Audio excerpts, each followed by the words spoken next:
As we continue on the series, the next team we have up on the agenda is the Chicago Bulls. The Chicago Bulls are coming off a season where they went 39-43 and ended up losing in the play-in tournament. There was a lot of talk about how this team shouldn't have even been there and they should have sold their players early at the deadline or even before the season started. But what happened, and they ended up finding themselves in the play-in once again. To start the offseason, the Chicago Bulls selected Noah Senge with the 12th pick and later added Lachlan Ulbrich in the second round. Those are two draft picks that the Bulls brought in. A lot of questions around Noah Senge. Not a lot was really known about him being one of those international prospects. So everyone was kind of curious to see what they were going to get out of Noah. The Bulls brought back some key rotational players, starting with Josh Giddey on that 4-year, $100 million contract, which I believe was a great contract for the production he was giving, the $25 million a year. He was definitely a player that the fans really wanted the Bulls to prioritize, and they did it. They brought him back on that deal, not giving too much money, not giving too little money, a little bit of a happy medium for both sides there. They also brought back the hometown kid, Javon Carter, as well as Trey Jones. Their lone offseason addition came through a trade, where they acquired Isaac Okoro to strengthen the wing defense and ended up shipping off Lonzo Ball after his injury-plagued stint in Chicago there. The Bulls were going into a year where they really needed to commit to a direction, as they'd spent a ton of time kind of dancing around that play-in, being one of those play-in classic teams as they were calling them on the internet. And the direction everyone was wanting to go in was that rebuild direction. Now to talk about the season. The Bulls started off the year by going 5-0, followed by a 5-15 stint over the next 20. The record ended up being 10-15 over the first 25 games. Coby White only appeared in 9 of those games after missing the first 11 with that calf injury. This is an injury he suffered in August in an individual workout there. It was kind of an unlucky situation for the Bulls and Coby White himself, as he was coming off such a big year the year before. Josh Giddey came out playing like an all-star, picking up right where he left off last season. He was keeping them competitive in a lot of games that they shouldn't have been competitive in.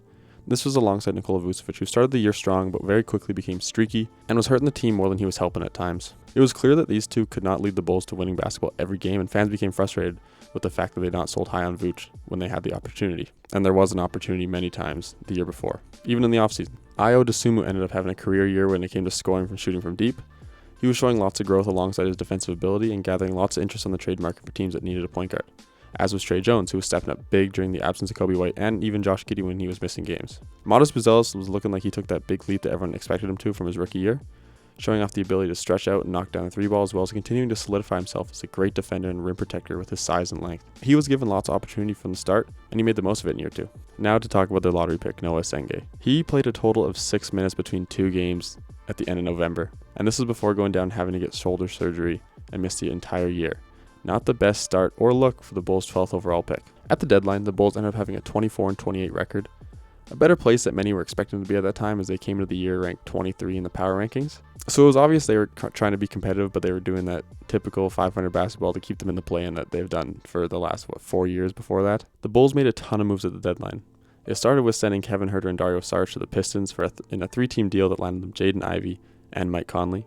They then traded away Coby White and Mike Conley to the Hornets for Ousmane Dieng, who was rerouted to the Bucks, Colin Sexton, and 3 second-round picks. This was followed by a trade where they sent Dalen Terry to the Knicks for Gershon Yabusele. Then they traded Nikola Vucevic and a second-round pick to the Celtics for Anthony Simons and a second-round pick. And lastly, they rounded off the deadlines by sending Ayo Dosunmu and Julian Phillips to the Wolves for Rob Dillingham, Leonard Miller, and 4 second-round picks. There was a ton of movement from them at the deadline, and it made it very clear the Bulls are finally committing to that rebuild and selling period. Lots of scrutiny from the fans because of how long this took, when there were much better offers on the table for the players in the past, when it was clear that they weren't going to win anything. The Bulls ended up going 7-23 after the deadline, and then this time we saw continued growth from Modest, a big jump from Jalen Smith before he went down for those calf injuries. He was looking like a legit rotational player on both ends of the floor during this time. And there was also solid play from newly acquired Leonard Miller. I know there's a lot of fans, especially Kenny Beecham, who's super excited by Leonard Miller, just his size and overall ability on the floor. Anthony Simons only ended up playing 6 games before being shut down with that wrist fracture. Colin Sexton provided the typical offensive and defensive spark that he always has, as well as some more veteran leadership in the locker room.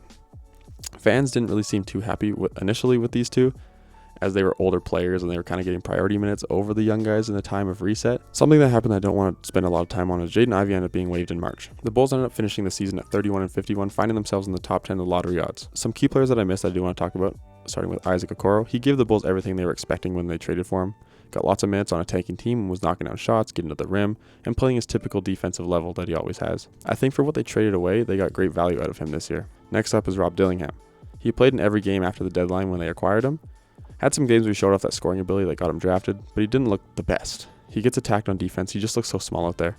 I don't know if he is a real NBA player just yet, but I can see him having a similar journey to what Bones Highland had. Bones Highland had the same sort of issues when he was playing. He was too small, getting attacked on defense, but he had that offensive ability. It's kind of very similar to Rob Dillingham. I mean, Rob Dillingham, I think they have him listed at like 6'2", 6'3", but he looks like he's 5'11" out there. He looks tiny. So I guess we'll see if we can kind of lock in and take that same route that Bones did, because it's working out for Bones over in Minnesota now. Last but definitely not least, we have Patrick Williams. Patrick Williams is getting paid $18 million a year for the next 3 years, and he honestly looks like he's getting worse every year. There was those times this year where he was showing off that mid-range game that everyone knows he has, and he was getting those throwback Patrick Williams comments on the broadcast there. I mean, a player that got drafted in 2020 should not be getting flashback, throwback comments when he's playing in 2026. I have no idea what the Bulls are supposed to do with him. He just doesn't do anything good at all. Looking ahead for the Bulls. For the first time in what feels like forever, the Bulls have really decided to commit to the reset. This has many interested in what they plan on doing this offseason. They ended up landing the number 4 pick after jumping up the lottery. A big time jump for this franchise. They now have a choice of either Cam Boozer or Caleb Wilson. I really hope they get Caleb Wilson to pair with Modest. You know, 2 6'10" bigs, really long on the wing. The shooting isn't there, but Modest is showing his ability to shoot, but they can also complement each other with how Caleb Wilson will crash and bang down low and be that kind of lob threat and defensive anchor. And Modest Buzelis can sort of space out, hit those shots, but also drive to the rim and be a little bit of ball handler at times. They're both great defensive guys, and I think it'd be super good to pair them with each other because Modest can run the 3, Caleb can run the 4. I think it's a match made in heaven there. They also have the 15 pick, which they got from Portland, and I would assume they go point guard or shooting guard here. Someone like a Cameron Carr. I really liked what he's been doing in the draft combine. He's really shot up a lot of boards there, so I think he's a guy the Bulls will probably look at that range. They started the offseason by firing their GM Mark Eversley and their executive VP of basketball ops, Arturas Karnisova. This decision had fans ecstatic as it gave them confirmation the organization was making the choice to find new decision makers and actually enter the rebuild. This comes after selling many players at the deadline there. This was followed by Billy Donovan exiting as head coach, a move that a lot of fans were hoping for. Billy's a great coach, don't get me wrong. A phenomenal coach, but he doesn't fit the current direction of the Bulls as they enter the rebuild. He's a guy that we could see he liked to play the older guys. He kind of wanted to compete, and he's not a coach that wants to go in a rebuild. He's a coach that wants to go to a team that will compete and play to win every single game. It's what he does. It's what he's shown everywhere that he's been in the NBA and when he was at Florida. Before the lottery, the Bulls ended up hiring Bryson Graham from the Atlanta Hawks as their new executive VP of basketball ops, and he's been very vocal about what he wants to do and what he wants to bring to the team, starting with that slap player mindset. I think it stands for size, length, athleticism, and physicality. It's a mindset that Caleb Wilson falls into, so I definitely think they're going to try and do everything they can to get that guy at 4. Chicago also has the opportunity to open up nearly $60 million in cap space by renouncing all their free agents. This includes Zach Collins, Mamadou Gueye, Yuki Kawamura, Mac McClung, Leonard Miller, although I do see them exercising his team option. He was playing pretty good at the end of the year there. Lachlan Olbrich, who's on a 2-way. I know he's a rookie, but he's on a 2-way. Nick Richards, Colin Sexton, Anthony Simons, Gershon Yabusele, and this would give them a ton of flexibility to use in the offseason. Instead of outright tanking due to the new lottery rules, the goal for the Bulls should be to build a young roster that has the potential to compete, but not compete too much to make the play-in.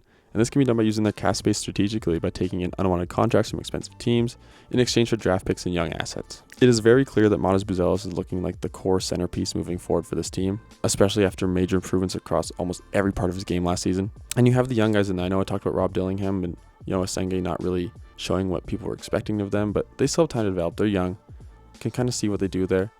And this is also paired up with Josh Giddey being a young guy who remains a solid offensive organizer despite all the defensive concerns. He's a guy that I think will stick around Chicago for a while. He's obviously not the number 1 on a championship team either as Modest Buzelis yet, but there's 2 young guys that the Bulls can sort of build their team around. A guy I talked about a little bit earlier, Patrick Williams, he should look to be moved this offseason if reasonable trade offers come in. They absolutely need to get off his contract. It is nothing but a detriment to the team. Another option for them in this kind of rebuild reset time is going after restricted free agents. Guys like Jalen Duren, Walker Kessler, Peyton Watson, or even Tari Eason. They're guys that like the Bulls will have money to throw at them, and it's up to the teams if they want to bring him back. I know the Pistons said they're going to do everything they can to bring back Jalen Duren, but guys like Walker Kessler and Peyton Watson they're kind of up in the air with what their teams want to do with them. So it could be easier to get them if they throw enough money at him. But who knows what these teams will do? I know the Nuggets can't afford Peyton Watson to throw a lot of money at him, and the Jazz look like they want to bring back Walker Kessler, so it might be harder to get that guy. But those are 2 young bigs that could easily come in and complement this team. Peyton Watson's a guy that would fit in that mix with Modest and Caleb Wilson. Be another long wing that can shoot, stretch the floor, and play great defense. Tari Eason is another one of those guys that fits that kind of slap mindset. I know he's had his up and downs with his offensive ability, but he can still give you what you need on the floor there. I think the most realistic approach for like these 4 guys that I just mentioned would be like a sign and trade type of thing. Offer sheets may be tough, but you never know what would happen with the teams that these guys are coming from. As for their coaching search, the latest news that kind of came out brought up names like Wes Unseld Jr., Mike Nori, Dave Bliss, James Borrego, and Tiago Splitter. Tiago Splitter would need permission from the Blazers. I think of this group, I like Mike Nori, and he's a little bit older, but he's shown that he can be a coach that brings out the best in his players. I mean, he had the time where he had to step in for Chris Finch in Minnesota during the playoffs there, and the team responded well to him. I think he'd be a good get for them, but I'm really interested in Dave Bliss. He's a younger coach coming from the Thunder system. I think he'd be great for this reset, bring in a young coach. especially from a team that has the identity that Thunder do, all that physicality on defense, and just bringing the best of the players. I think, in my opinion, that it should come down to either Dave Bliss or Mike Inouye for this search. Overall, this offseason was setting the foundation for Bryson Graham's rebuild. Bringing in a new coach, having the major cap flexibility, and multiple draft picks will all help shape the Bulls' future.